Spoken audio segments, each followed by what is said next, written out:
한 해를 우리가 잘 지냈다는 것은 하나님의 은혜로 여기까지 왔기에 하나님께 감사할 일이고, 또 이렇게 한 해를 같이 살아왔기에 옆에 있는 사람들이 다 소중한 사람들이고 모두가 성실하게 열심히 살아온 증거라고 생각이 됩니다. 여러분 모두 수고 많이 하셨습니다. 교회적으로 볼 때도 담임 목사인 제가 여러분에게 진심으로 감사를 드립니다. 여러분들이 열심히 예배드리고 또 알게 모르게 이렇게 저렇게 봉사하시고 하셔서 교회도 별일 없이 한 해가 지나왔고요, 여기까지 있게 되었습니다. 여러분 모두에게 진심으로 감사를 드립니다. 자, 이 마태복음 24장은 예수님이 죽기 바로 직전에 자신의 이렇게 죽음을 앞에 두고 세상 종말에 관한 이야기를 하십니다.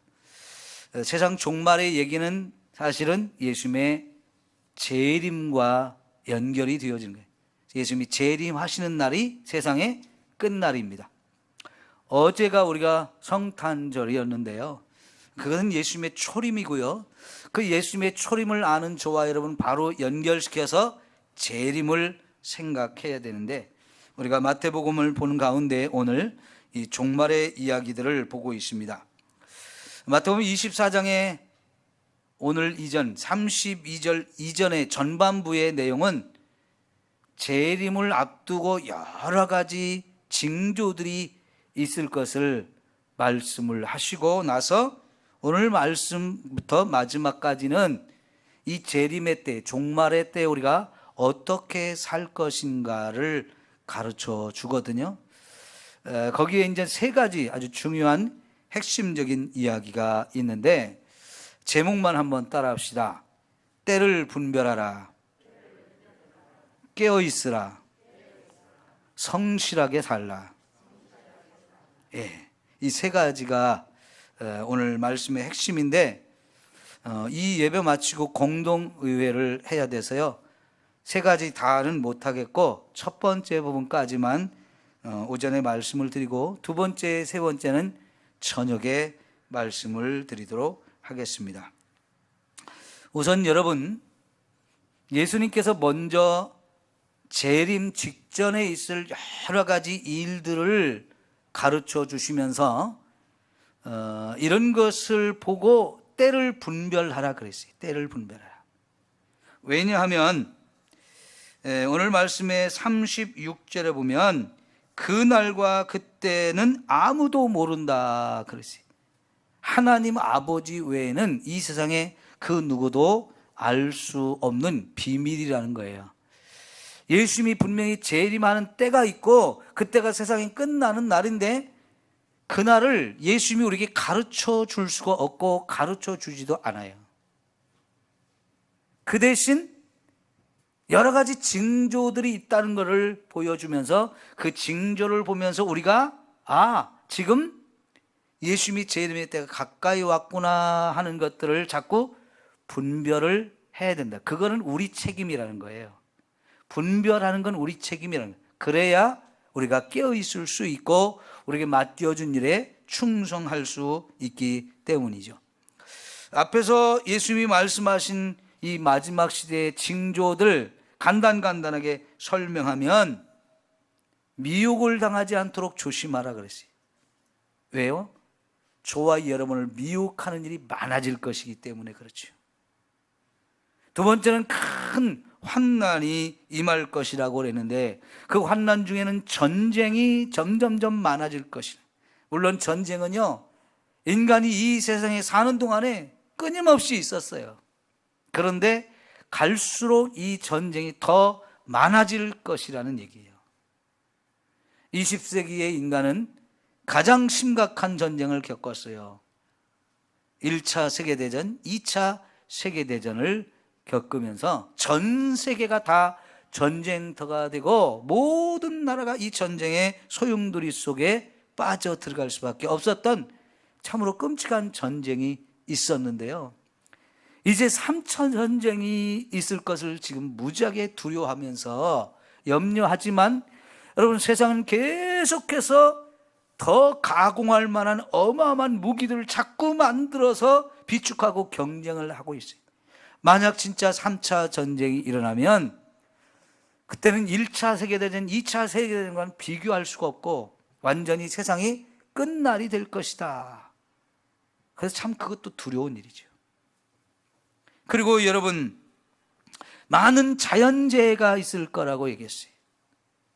지진과 기근, 홍수, 이런 많은 자연재해가 일어날 것이라고 그러는데요, 정말 풍요로운 시대, 잘 먹고 잘 사는 시대가 되었지만 이거는 지구의 아주 일부 사람들만 누리는 축복이에요.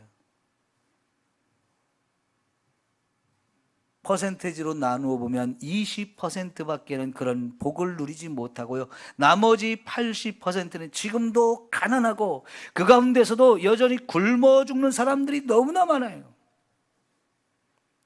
그나마 여러분, 우리도 그렇게 굶주리고 세계에서 가장 못 사는 나라에 속했는데 지금은 진짜 선진국 반열에 이르렀다는 것은 세계 역사상 찾아볼 수 없는 유일한 나라입니다.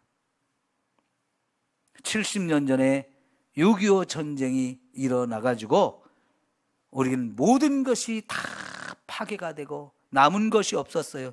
그때는 진짜 세계에서 제일 가난한 나라였거든요.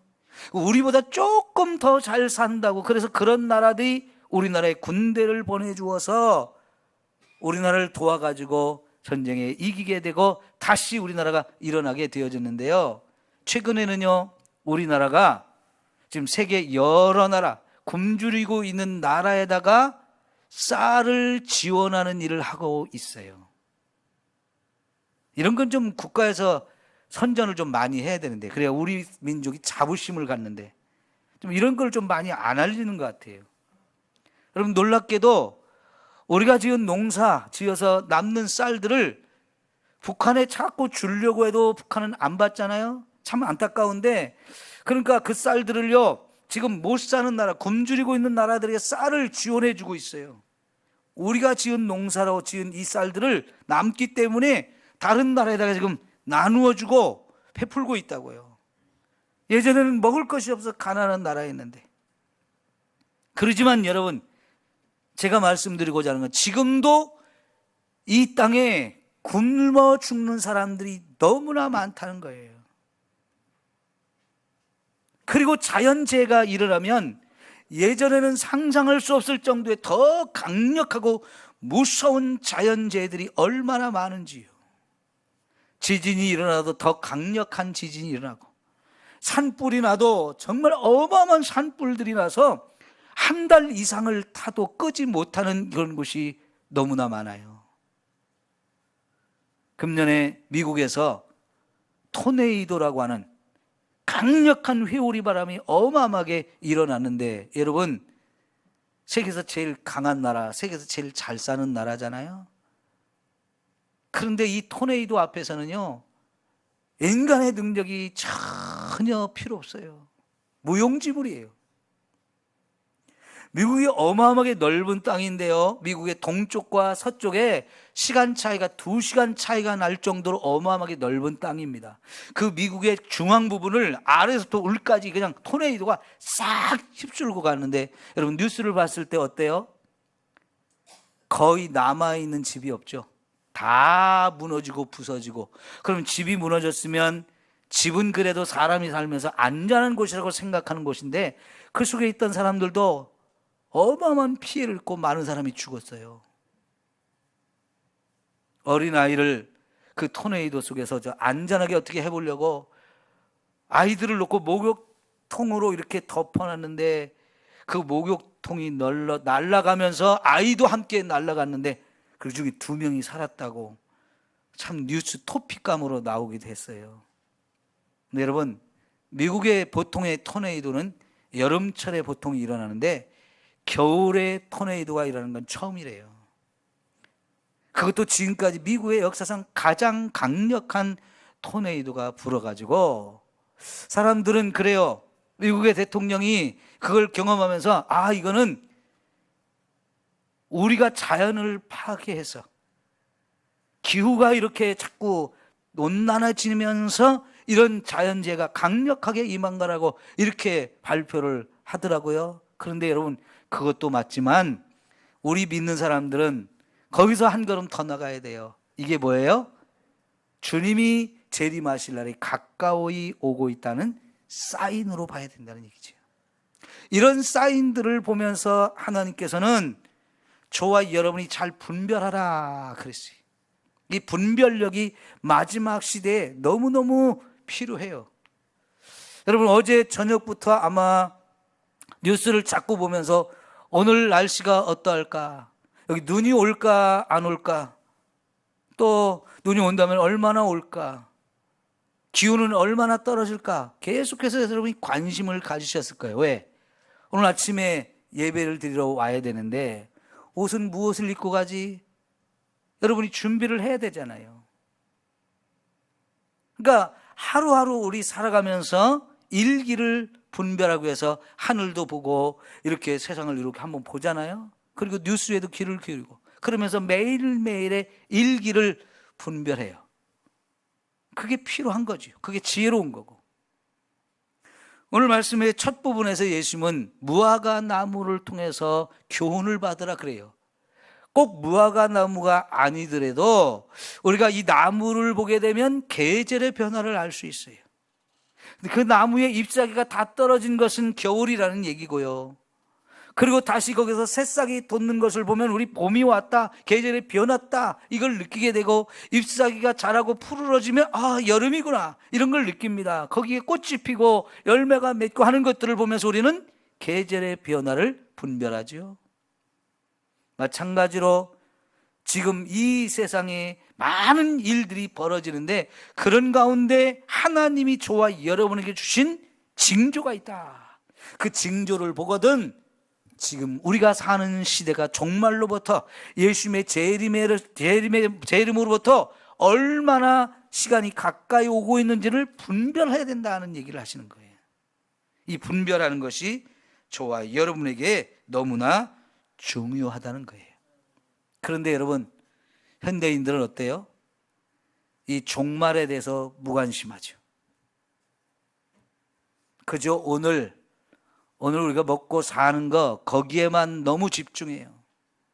이왕에 사는 거 잘 먹고 잘 살자, 재미나고 신나게 짜릿하게 살자, 이러면서 현재만 자꾸 집중하게 되는데요.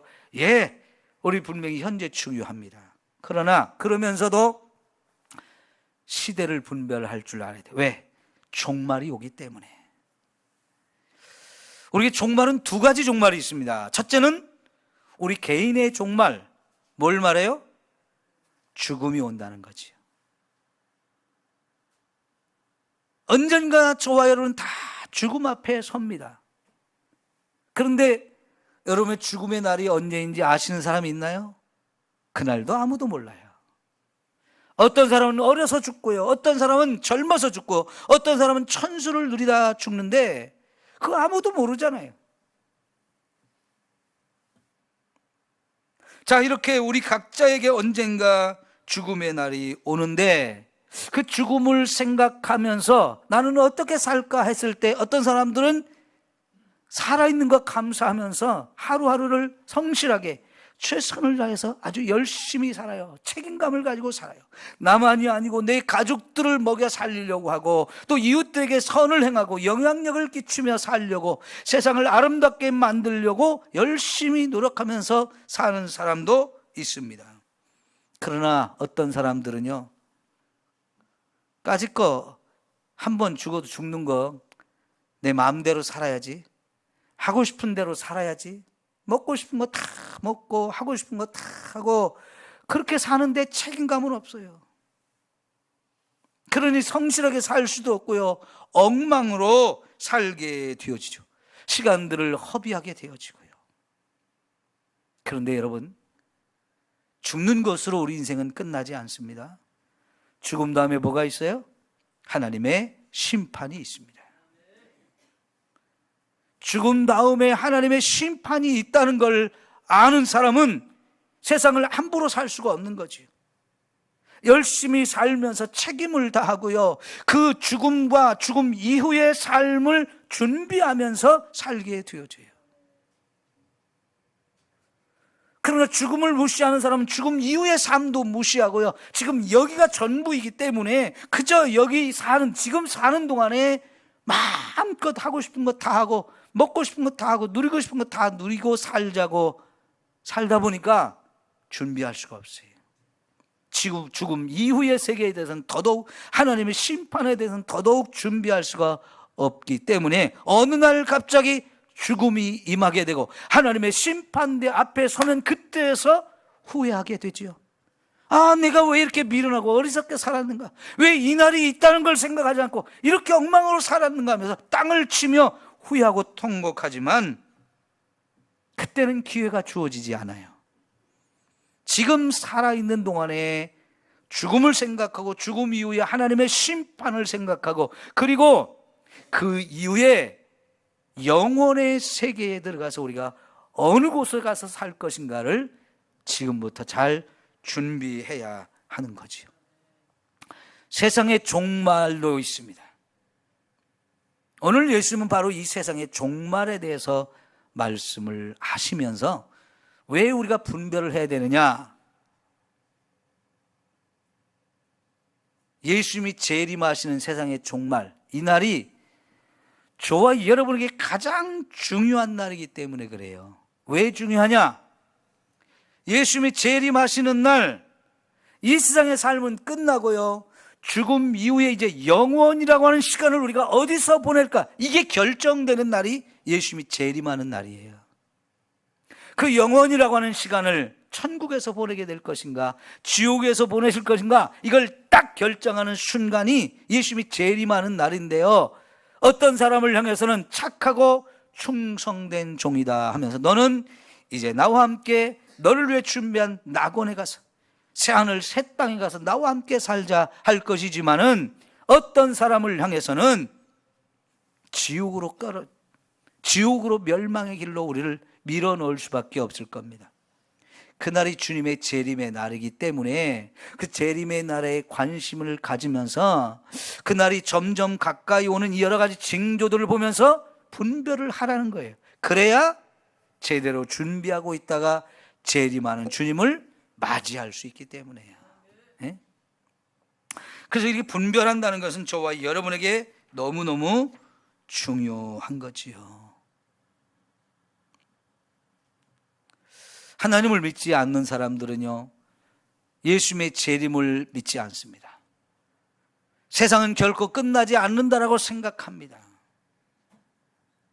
죽음 이후에 영혼의 세계가 또 있다는 것을 믿지 않아요.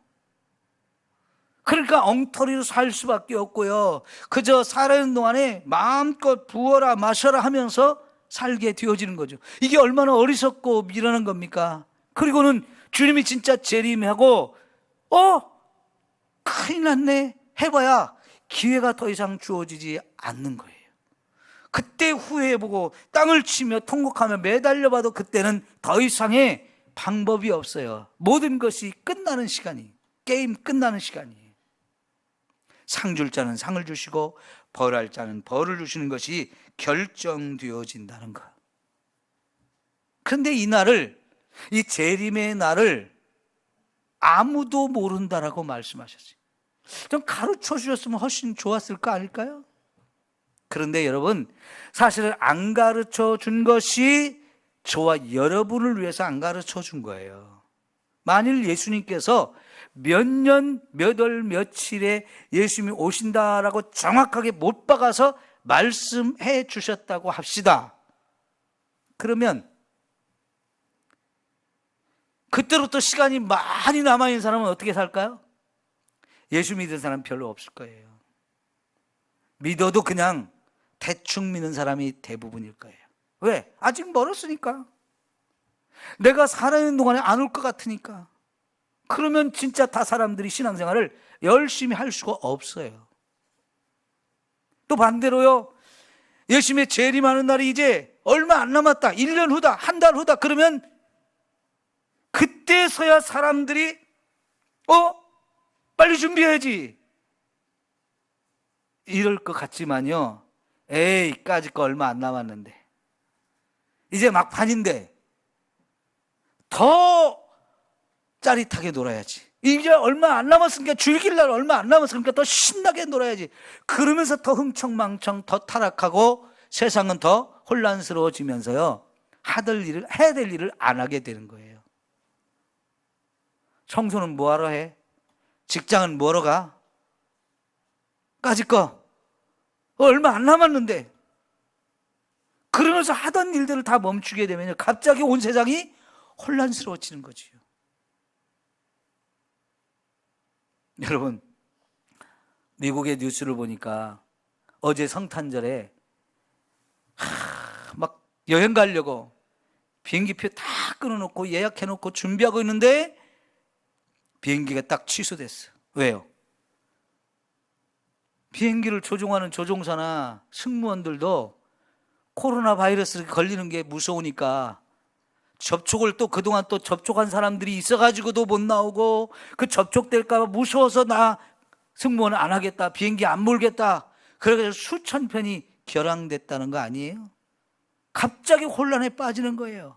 여행을 가려고 다 표도 끊었고 호텔이고 뭐 다 예약을 해놨는데 갑자기 비행기 취소되니까 모든 것이 다 스톱되니까요, 완전히 사람들이 멘붕에 빠지는 거지.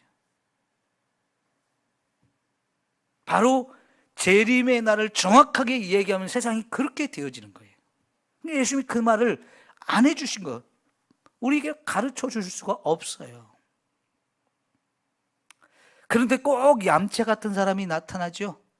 실컷 놀고 먹고 하고 싶은 대로 하다가 얼마 안 남았을 때 나 이제 예수 믿을게요.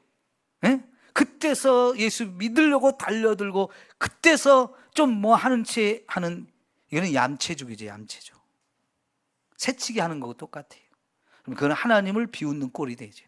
하나님께서는요, 저와 여러분을 위해서 그날과 그때를 가르쳐 줄 수도 없고 알지도 못한다라고 말씀하셨어요. 그 대신 징조들을 자꾸 주면서 이 징조들을 볼 때 주님이 오실 날이 가까이 오고 있구나, 주님이 오실 날이 점점 가까이 오고 있구나 하면서 시대를 분별하면서 스스로를 깨우고 더 열심히 하루하루를 성실하게 살라고 말씀하시는 거예요. 여러분, 서양에 이런 얘기가 있잖아요. 내일 지구의 종말이 온다 할지라도 나는 오늘 한 그루의 사과나무를 심겠다. 굉장히 유명한 말이고 참 지혜로운 말인데요, 어떻게 생각하면 내일 지구의 종말이 오는데 오늘 사과나무 심어갖고 그거 언제 커가지고 언제 따먹어요? 헛된 짓 하는 것 같잖아요. 근데 사실은 내일 지구의 종말이 오는 걸 우리는 아무도 몰라요. 그러나 그런 정신을 가지고 오늘 사과나무를 심어서 내가 그걸 잘 가꿔가지고 나도 따먹고 내 후손들도 따먹을 수 있도록 하는 거, 이게 하루하루를 성실하게 사는 사람들의 모습이죠. 신앙생활을 그렇게 해야 한다는 거예요. 오늘 하루하루를 그렇게 성실하게 신앙생활을 하다 보면 주님이 오시는 날도 걱정할 게 없어요. 두려울 게 없어요. 왜? 매일매일 그렇게 깨어서 성실하게 준비되어진 자세로 삶을 살았기 때문에 갑자기 허둥지둥하면서 어떻게 하지? 당황할 것도 없는 거고요. 늘 깨어있다 보니까 언제 오셔도 주님 감사합니다 하면서 맞을 수가 있게 되는 거죠. 여러분, 오늘 예배 첫 찬송이 기쁘다 구주 오셨네 만백성 맞으라. 이 찬송 언제 부르는 거예요? 성탄절에 부르죠. 예, 성탄절 캐롤이에요. 그렇지만 여러분, 사실은 이 찬송이 성탄절만 부를 게 아니고 주님이 다시 오시는 날에도 예수 믿는 저와 여러분 이 찬송을 부르게 되지 않을까요? 그렇게 큰 소리로 기쁘다고 주 오셨네 만백성 맞으라 하면서 온 세상을 향해서 큰 소리로 이 찬송을 또 부르게 될 것 같아서 사실은 이 찬송을 오늘 첫 찬송으로 불렀어요. 그래요. 정말 주님이 언제 오셔도 당황하지 않고 기쁨으로 주님을 맞이해서 이 세상 모든 사람 함께 좀 일어나서 깨어나서 맞이하자고 이렇게 사람들을 깨우는 그런 역사가 있어야 할 것입니다. 13절에 보면요, 끝까지 견디는 자는 구원을 얻으리라 그랬어요. 사실 주님의 재림이 가까이 올수록 여러 가지 환난과 어려움들, 많은 일들이 있다 보니까 때로는 믿음을 버리는 사람도 있을 거라는 거고요. 그 믿음을 버린 사람들 중에는 같이 신앙생활하는 사람들을 배반해서 저 사람이 예수 믿는 사람이라고, 저것이 꼴통이라고 하면서 막 고자질해가지고 저와 여러분을 잡아다가 옥에 가두고 죽이는 일도 당하게 할 사람들도 있을 거라니까요. 점점 우리 신앙생활이 어려워질 거라는 거예요. 우리를 미혹하는 거짓 그리스도, 거짓 선지자도 자꾸 일어나게 되어지고, 그들이 마치 진짜인 것처럼 큰 기적, 표적 이런 것들을 나타내면서 사람들을 속일 거라고 하는데, 여러분, 그런 가운데서도 분별해야 견딜 수 있어요. 분별하지 않으면 미혹되고 스스로 배반하고 떠나가게 되어질 가능성이 있어요. 그리고 분별하는 사람들에게는 이 많은 환난과 이런 어려움 가운데서 끝까지 믿음을 지키기 위해서 필요한 은혜와 사랑과 축복을 계속 쏟아 부어주셔요.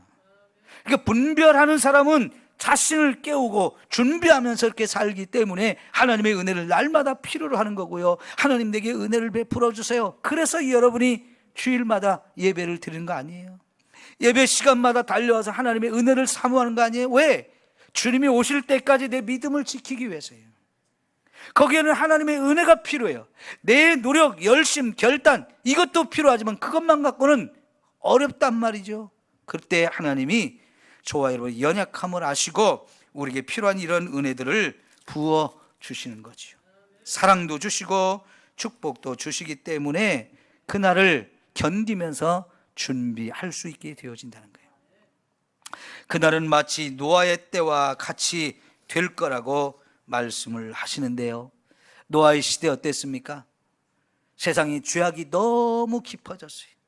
하나님 보실 때 도저히 더 이상 그냥 두면 안 되겠다 싶어서 어마어마한 홍수를 통해서 세상에 있는 사람 다 멸망시킬 계획을 세웠어요. 그리고는 그 가운데서 구원의 계획을 노아에게 가르쳐 주면서 어마어마한 홍수가 있을 테니까 방주를 지어라. 방주의 크기를 하나님이 가르쳐 주셨는데요, 어마어마한 크기로 방주를 지으라고 그랬어요. 왜 그렇게 크게 지으라고 했을까요? 그만큼 하나님은 많은 사람을 그 배에 태우기를 원하셨어요. 많은 사람을 구원하기를 원하셨어요. 노아가 그 방주를 짓는데 100년의 시간이 걸렸어요. 얼마나 크게 지었으면, 얼마나 튼튼하게 지었으면 100년의 시간이 필요했겠습니까? 그러면서 노아는 이 방주를 지으면서 사람들에게 외쳤어요. 여러분, 하나님이 홍수를 내려서 우리의 죄악을 심판하신답니까? 하나님께서 이렇게 하신다고 했으니까 여러분도 준비하시고 방주를 지으십시오. 그러면 삽니다. 아무도 그 말에 귀를 기울이지 않았어요. 뭔 소리요? 이 세상이 왜 망해? 우리가 얼마나 세상을 더 아름답게 만들려고 하는데 다 무시했습니다. 그래도 노아는 계속 외치면서 열심히 방주를 지었고요. 그 가운데 사람들은 먹고 마시고 시집가고 장가가는 일에 바빴다 그랬어요. 근데 어느 날 갑자기 이제 하나님이 준비한 때, 계획한 때가 되어가지고요, 하늘에서 비가 내리고 땅에서 샘들이 솟아나오는데요, 감당할 수 없는 어마어마한 물들이 쏟아지는데 배가 둥둥 떠오르기 전에, 여러분, 하나님은 노아의 가족들과 세상의 짐승들 한 쌍씩, 이렇게 7쌍씩 이렇게 불러 모아서 방주 안에 들어가게 하시고는 문을 딱 닫으셨어요. 사람들이 물을 피해서 높은 곳으로 피해 가다가 도저히 방법이 없다는 걸 알고 우리 방주로 가자, 그래야 산다고 뒤늦게 가서 아무리 두드려봐도 방주 안에 있는 노아의 가족들이 열어줄 수가 없어요. 왜? 하나님이 닫으셨으니까. 하나님이 더 이상 열어주지 않습니다. 왜요? 끝났으니까요.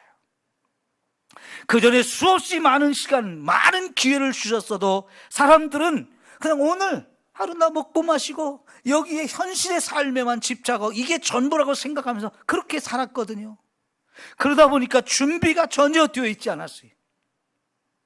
하나님의 메시지, 하나님 멸망시킨다, 물로써 멸망시킨다, 그러니까 준비해야 된다. 아무리 노아가 외쳤어도 아무도 관심을 갖지 않았던 것처럼 주님이 재림하는 날도 똑같이 그렇게 되어질 거래요.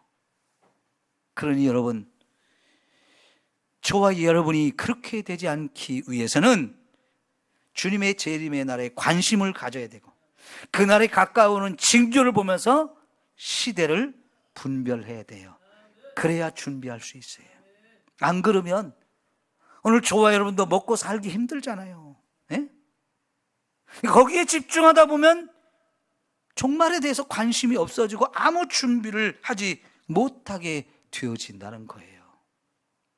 뒤늦게 달려가서 아이고 나 좀 살려달라고 해봐야 이제는 하나님이 주신 기회가 끝났기 때문에, 문을 닫았기 때문에 더 이상 기회가 없다는 거예요. 그때가 되면 얼마나 통곡할까요? 또다시 예를 들어 말씀합니다. 두 사람이 함께 밭에서 일을 하고 있다가 한 사람은 데려감을 당하고 한 사람은 버려둘 것이다.